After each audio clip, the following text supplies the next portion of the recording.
Hai kawan malam, selamat datang kembali di channel ini. Channel ini bukan hanya sekedar membawakan cerita horor, melainkan ini adalah tempat di mana kisah nyata, urban legend, dan pengalaman mistis dari seluruh Indonesia disuarakan kembali dengan cara yang membuatmu merasa tidak sendirian. Di balik setiap kisah, ada kebenaran yang lebih menyeramkan dari fiksi. Dan kami di sini untuk menyuarakannya dalam gelap, pelan, dan menusuk sunyi. Dengarkan seperti radio malam, matikan lampu, pasang headset, dan jangan lihat di sampingmu.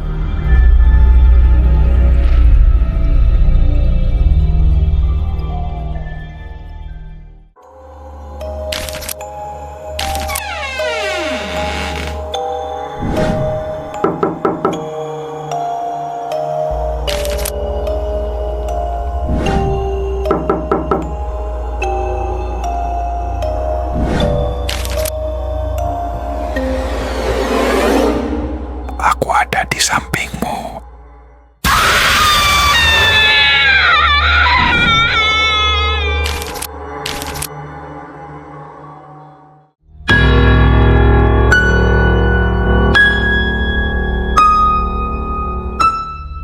Malam itu, langit benar-benar gelap. Tidak ada bulan, tidak ada bintang. Semua terasa kosong, seolah langit menutup dirinya dari pandangan dunia. Angin berhembus pelan, menyusup masuk lewat celah genteng rumah, menimbulkan suara gemeretak yang halus namun mengganggu. Seperti kuku-kuku kecil tengah merayap perlahan di atas sana. Saya sempat mengira itu hanyalah efek dari rumah tua, suara biasa yang sering muncul saat malam datang. Tapi entah kenapa, malam itu terasa berbeda. Lebih sunyi, lebih pekat, lebih menusuk. Rumah ini baru saya tempati 3 minggu. Sebuah rumah tua di komplek lama, tersembunyi di balik rimbunnya pohon-pohon tua di Jogja, agak masuk dari jalan utama. Awalnya saya merasa tempat ini ideal, jauh dari keramaian, tenang, dan tampaknya aman. Saya butuh ketenangan untuk bekerja, dan rumah ini memberikan semua itu. Tapi ketenangan itu perlahan berubah bentuk. Ia bukan lagi sekadar suasana yang menenangkan hati, melainkan sebuah keheningan yang mencekam, yang membuat saya sadar bahwa dalam diam, sesuatu bisa mengintai tanpa suara. Nama saya Raditya. Usia saya 32 tahun. Pekerjaan saya penulis naskah drama untuk teater. Karena deadline sering datang tiba-tiba, dan proses kreatif muncul di waktu-waktu tak terduga, saya terbiasa bekerja di malam hari, saat suasana lebih sepi dan sunyi.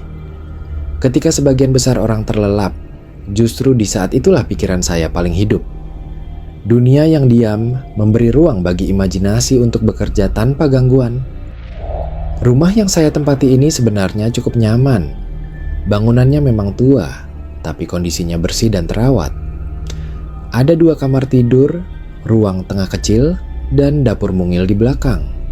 Namun sejak awal ada satu hal yang membuat saya merasa ganjil. Saat pertama kali survei rumah ini, saya langsung menyadari bahwa plafonnya sangat rendah.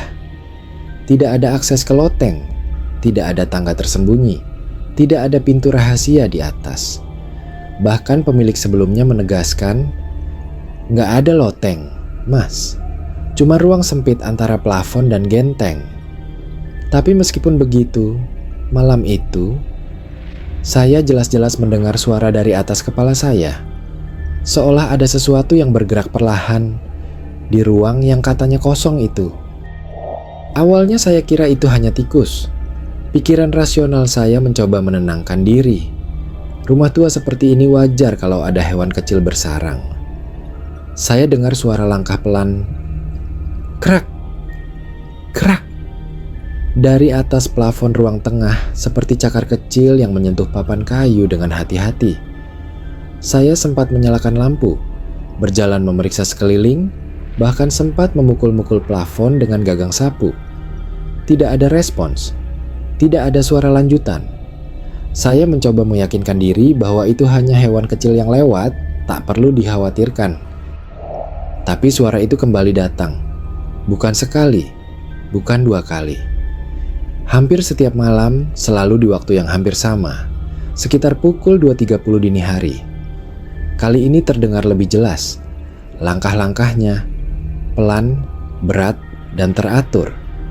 Bukan seperti gerakan tikus yang cepat dan acak. Ini seperti seseorang yang sedang berjalan perlahan, penuh kesadaran. Yang membuat bulu kuduk saya berdiri adalah kenyataan bahwa tidak mungkin ada orang di atas sana.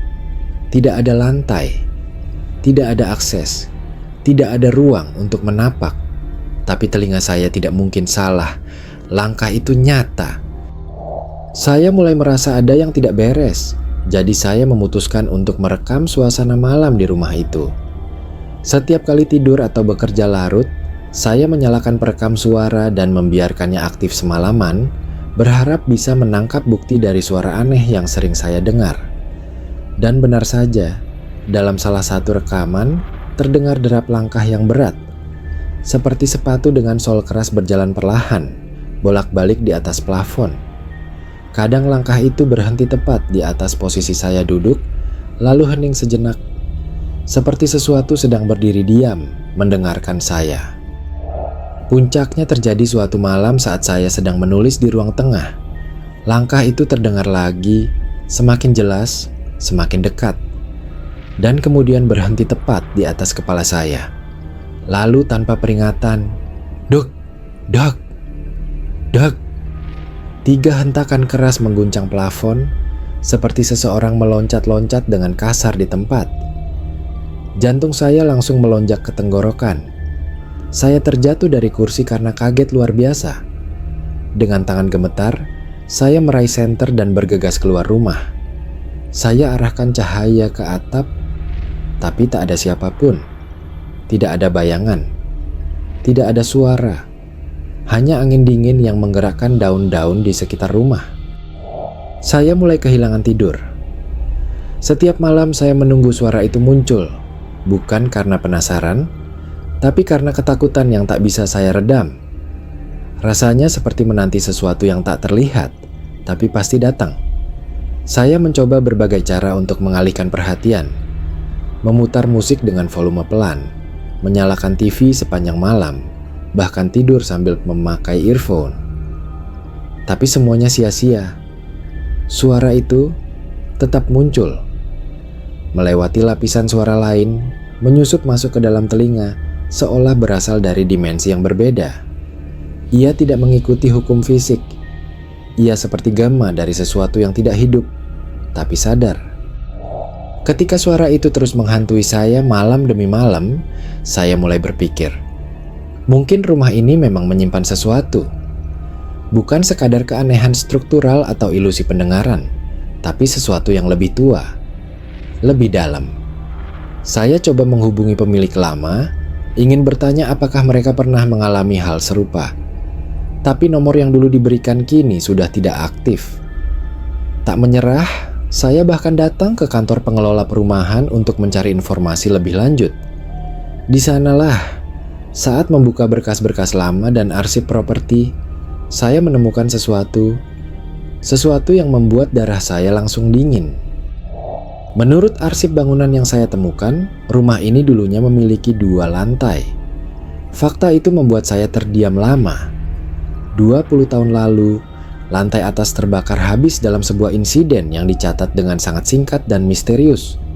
Tidak ada penjelasan detail, tidak ada nama korban, hanya satu kalimat yang tertulis dingin, kebakaran dalam keadaan kosong. Tapi rasa di dada saya berkata lain, tidak ada api sebesar itu tanpa jejak, dan tidak ada rumah yang benar-benar kosong ketika sesuatu masih tertinggal. Sejak mengetahui hal itu, semuanya terasa berbeda. Pikiran saya mulai merangkai potongan-potongan suara yang saya dengar dengan peristiwa kebakaran itu. Saya tahu, lantai atas itu tidak mungkin benar-benar kosong. Suara-suara yang saya dengar terlalu nyata untuk diabaikan. Dan yang lebih mengganggu, sejak hari saya membaca arsip itu, bunyi dari atas tidak lagi sebatas langkah kaki. Saya mulai mendengar suara lain, seperti sesuatu yang berat diseret perlahan, mencakar permukaan plafon. Kadang disertai erangan pelan, Bukan suara hantu yang melolong, tapi seperti seseorang yang menahan panas atau menahan sakit yang luar biasa. Sampai suatu malam, saya tidak tahan lagi. Ketakutan bercampur rasa penasaran akhirnya membuat saya nekat. Saya dorong lemari ke tengah ruangan, meski berat dan berderit saat digeser. Saya panjat perlahan, jantung berdebar keras di dada. Salah satu papan plafon yang sejak awal terlihat agak longgar, saya cungkil dengan obeng. Perlahan papan itu terangkat, membuka ruang gelap di baliknya. Dengan tangan gemetar, saya sorotkan senter ke dalam. Cahaya menyusup masuk, menyingkap ruang sempit dan berdebu. Dan sesuatu di sana langsung membuat tengkuk saya dingin. Ruang itu kecil, mungkin hanya cukup untuk seseorang duduk meringkuk. Tapi jelas, seseorang pernah berada di sana.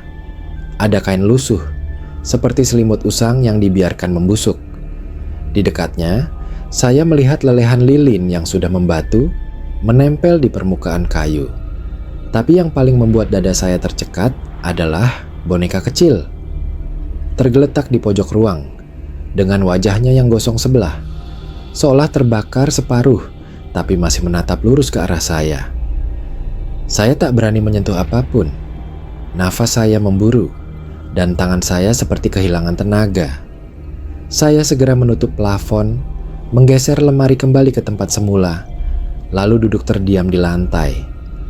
Tubuh saya menggigil, dan untuk beberapa saat, saya merasa seperti sedang diawasi. Malam itu, suara langkah-langkah dari plafon tidak muncul seperti biasanya. Untuk sesaat saya pikir semuanya mungkin sudah selesai, bahwa apapun yang menghuni ruang atas itu sudah pergi. Tapi ketenangan itu tidak bertahan lama. Kali ini yang datang bukan suara langkah, melainkan sesuatu yang jauh lebih halus, lebih dekat. Dari balik dinding samping kamar saya terdengar suara bisikan. Lembut, nyaris tidak terdengar, tapi jelas bukan suara angin.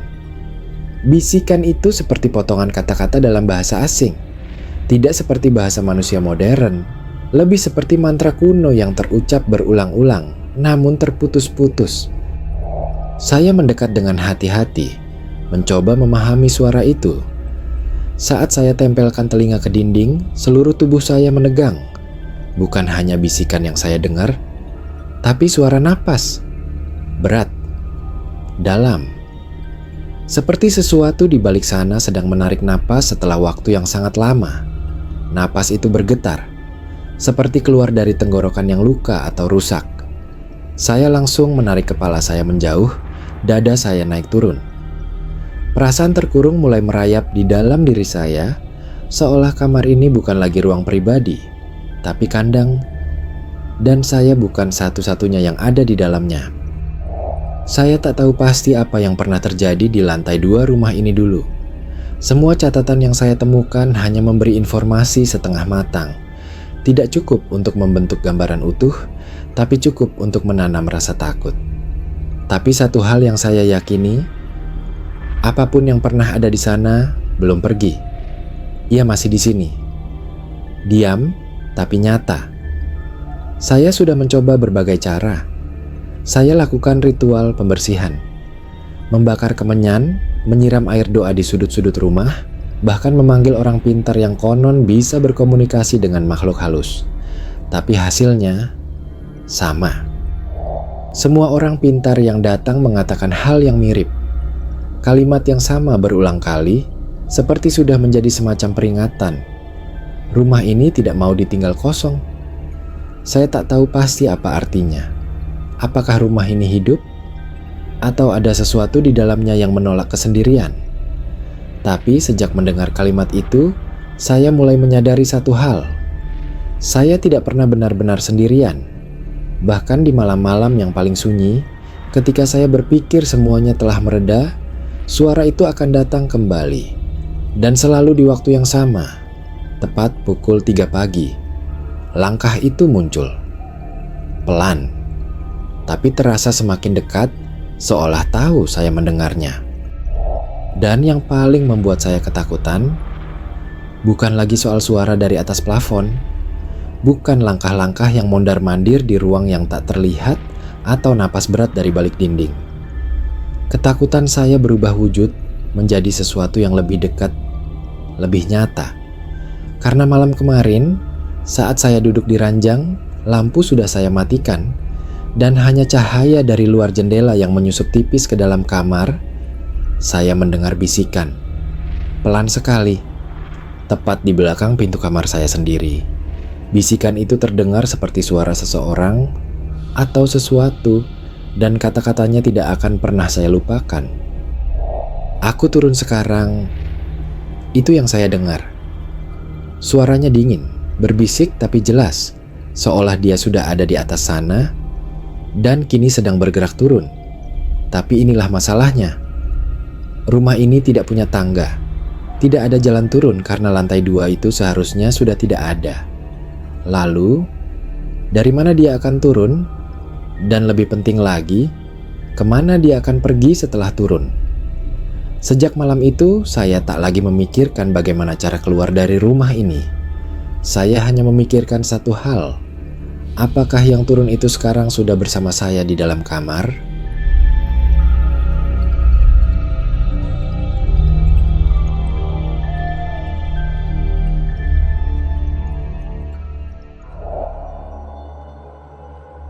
Hai kawan malam, itulah kisah malam ini. Jika kamu merasa merinding, mungkin bukan hanya karena ceritanya, tapi karena sesuatu atau seseorang yang sedang bersamamu saat ini. Jangan lupa untuk like, subscribe, dan nyalakan loncengnya agar kamu tidak sendirian setiap kali malam datang. Sampai jumpa di cerita berikutnya.